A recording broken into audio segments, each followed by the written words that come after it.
Pag-aralan natin ngayon ang multi-tester. Ohm. Ang tawag dito ngayon, ohmmeter. Ito voltmeter. Voltmeter. Ito ammeter. 212. 3 volts. 2.1. Okay. Welcome back sa channel ko, Master Joe. Pag-aralan natin ngayon ang multi-tester. Ito yung digital multi-tester na merong multiple selector. Meron ito auto range, pero ito hindi ito auto range kasi marami siyang may selector siya. So itong tester ko, luma na to eh. So yan, di pa tayo nakakabili ng bagong tester. Okay, saan ba ginagamit ang multi-tester? Ang multi-tester natin ginagamit siyang pang testing ng voltahe natin, tsaka yung resistant natin ginagamit yung pan-testing ng resistant, amperahe. Multi-tester ang tawag dito.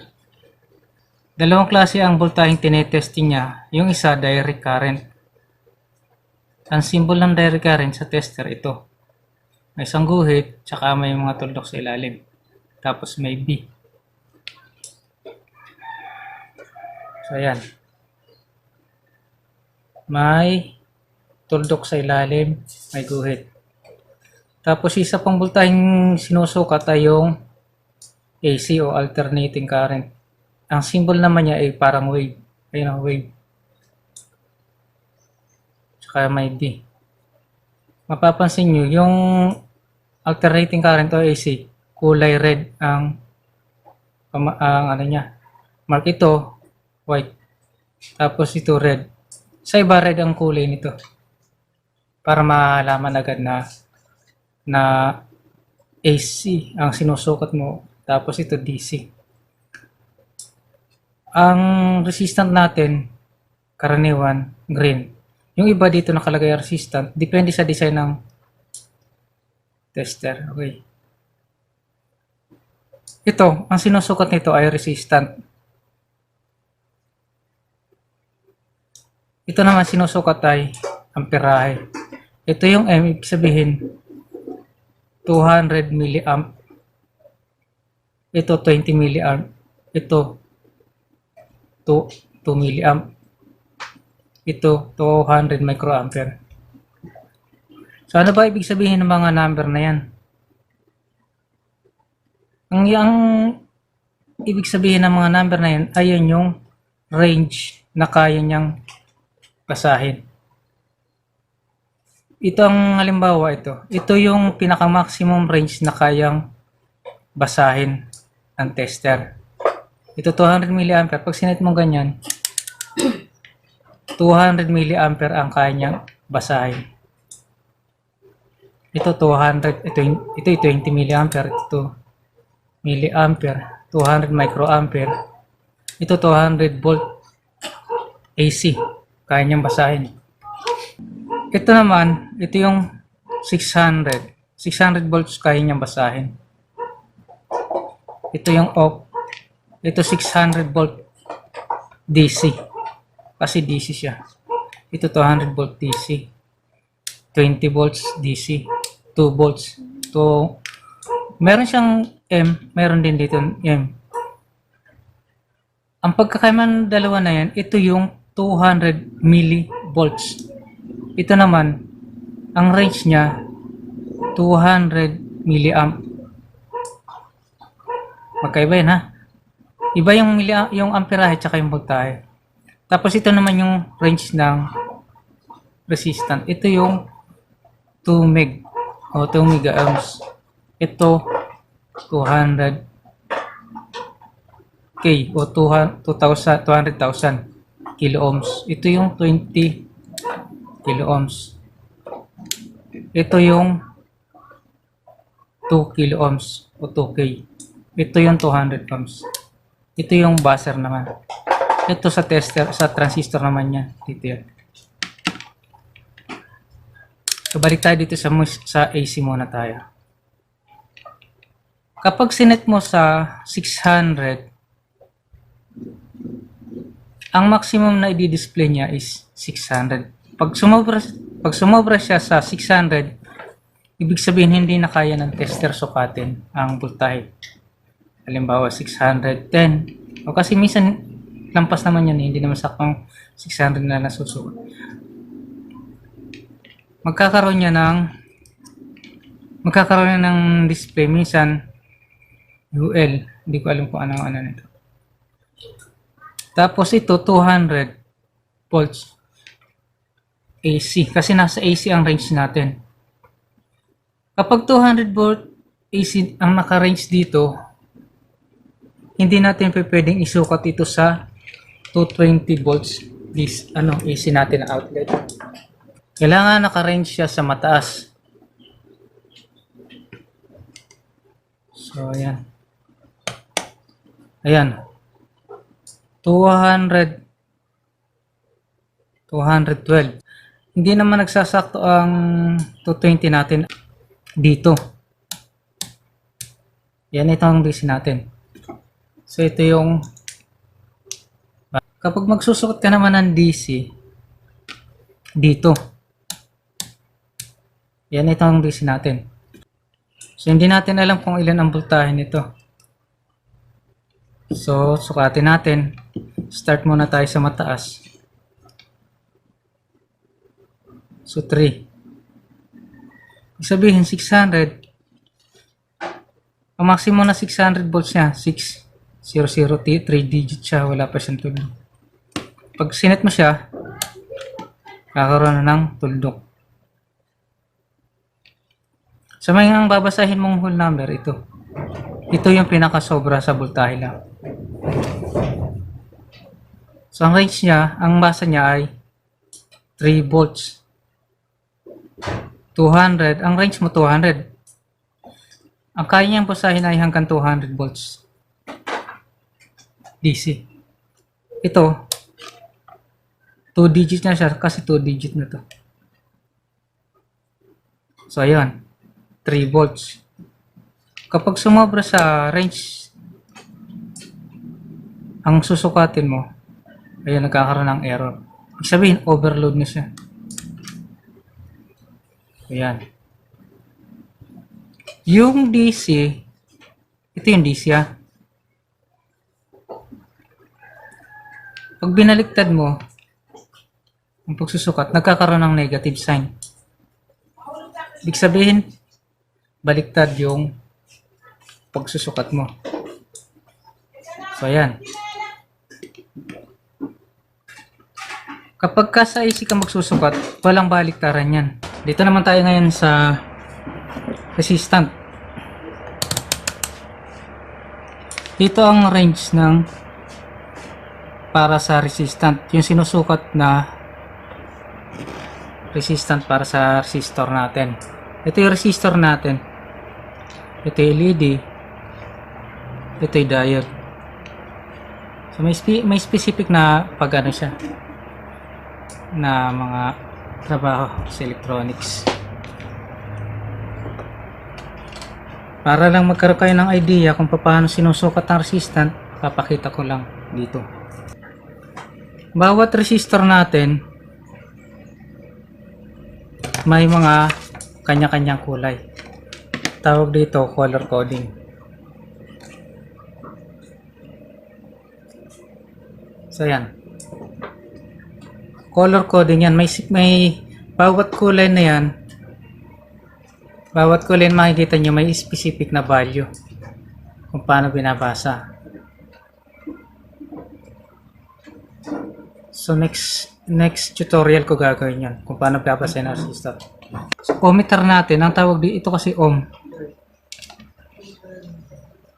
Ohm. Ang tawag dito ngayon ohmmeter. Ohms. Ohmmeter.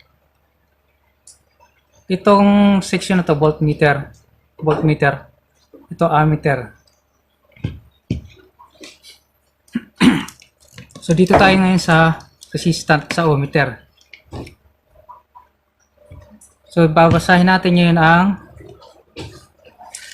value nitong resistor na to. Kalagay dito ang kulay nito is red, baliktad natin. Lagay natin sa kanan yung gold. Kasi ang gold ang tolerance natin. Red, red, red. Ang value talaga nito is 2.2k. So, paano ko muna sa inyo? Pakita ko muna sa inyo. So, pag magsusuot kayo at hindi nyo alam ang value ng resistant, lagay muna kayo sa pinakamataas na range. Okay, basahin natin. Huwag nyo hawakan resistant kasi huwag nyo hawakan ng terminal ng resistor. Kasi mababasa yung resistant ng kamay ng katawan nyo. Ayan, nakita nyo? So, pagsusukat ng resistant, ganyan. So, ayan. Baba natin. Ayan, 2 point. Ito nga pala ang range nito, 200k. Baba pa natin, 20k o 2 kilo ohms. So, ayan, 2. Pag ibinaba pa natin,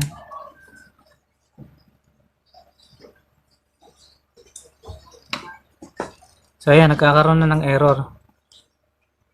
May 1 na lumalabas. May time na kailangan galawin mo to. Isisiro mo muna siya. Ayan, pwede na siya mag-read.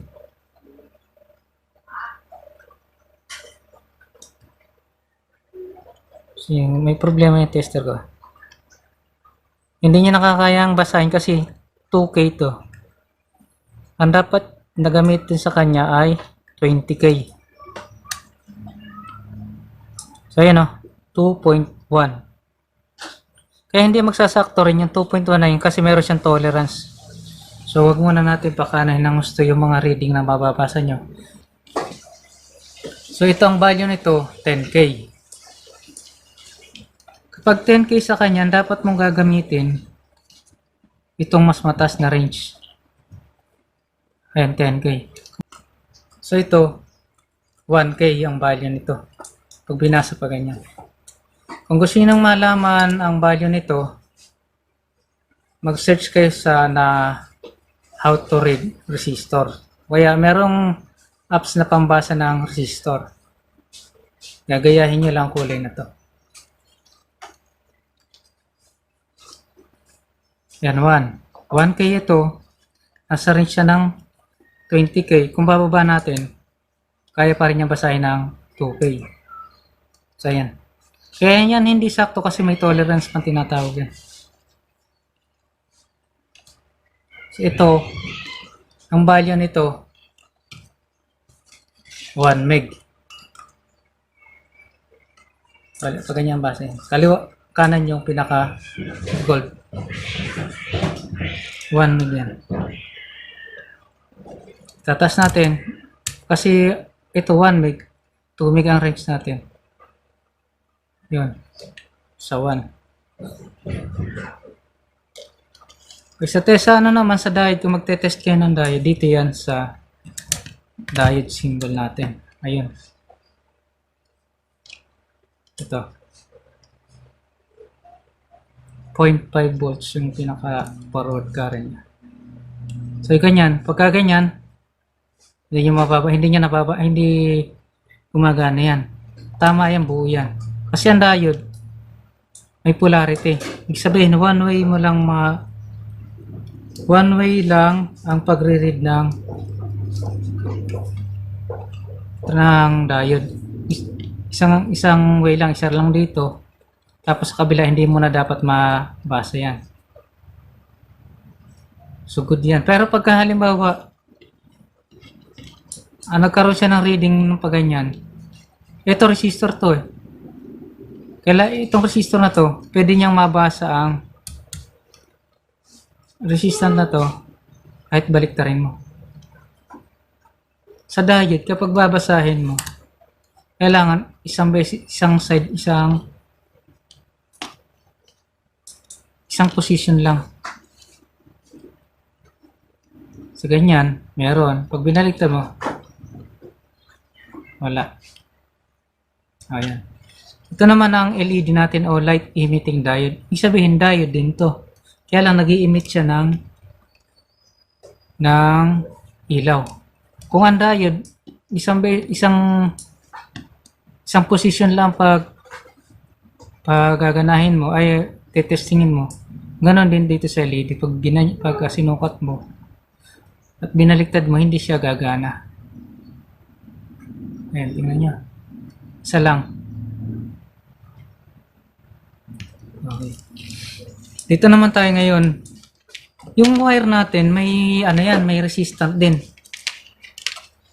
Kaya lang point something lang din ang reading niya. Kaya nga mayroong wire 1 resistor. So pagka magte-test tayo ng continuity naman, pagka wire ang ano natin, pag wire ang tetestingin natin, continuity ang ginagamit na term din. Yung pagkakadugtong. So ayusin muna natin ito kasi meron tong minsan yung contact nito nagkakaproblema. Ay, point something na lang ito. Pag tetestingin nyo ang continuity ng wire, sa dulot-dulo ng wire ka magtetest. Sa kabilang dulo, saka sa kabilang dulo. Ibig sabihin ng continuity, may nagtutuloy-tuloy yung flow ng current niya. Tuloy-tuloy.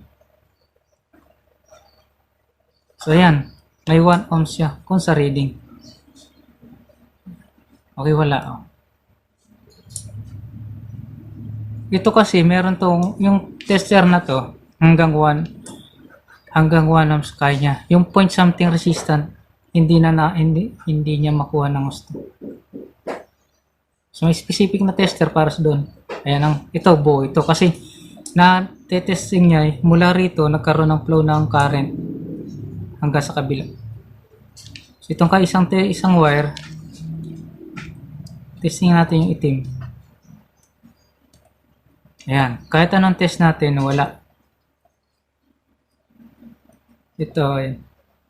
Check muna nga pala pag magte-test kayo ng resistant, siguraduhin nyo muna na buo yung wire. Kasi minsan sira yung wire ng tester, yung probe.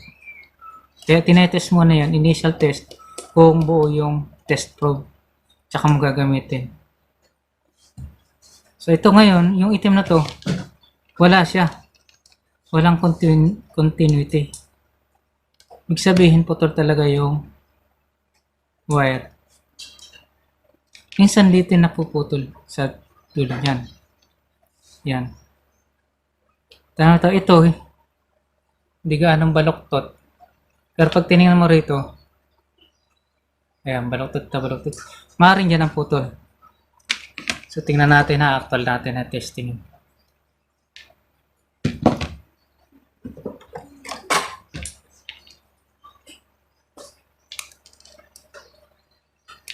Oh, marupok na oh. Walang wire. Local. Ayun na, pulbos. Fake. Fake pala yan na to. Walang wire oh. Oh. Wala siyang wire, napulbos na. Ayun oh. Fake. Yan ang fake. Napupulbos ang wire.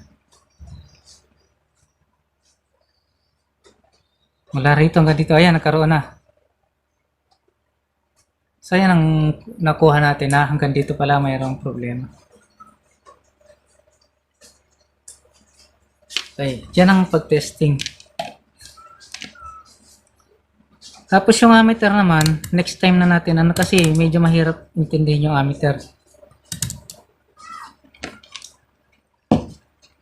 Pero ammeter, ito ang ginagamit pang test kung merong continuity, yung may continuous flow ng current sa isang circuit. Dito ito ang pan-testing. So ang isang circuit ay may continuous flow mula sa isang terminal papunta hanggang sa kabila. Ito ang ginagamit. Ngayon, ang voltahe naman ginagamit yan sa end ng wire, sa dulo ng wire. Ito pag ito ginagamit series ng wire. Ito parallel. Okay. Lalalim tayo hanggang dito na lang. Basic lang yung paggamit natin ng tester. itong continuity at nagamit natin. Ayan, salamat. Huwag niyo kakalimutan mag-subscribe. Ako si Mides. Para kung gusto niyo maging updated lagi sa mga tutorial ko, hanggat kaya kong ituro o na mapagaan ang pagkakaintindi niyo, gagawin ko. Okay, salamat.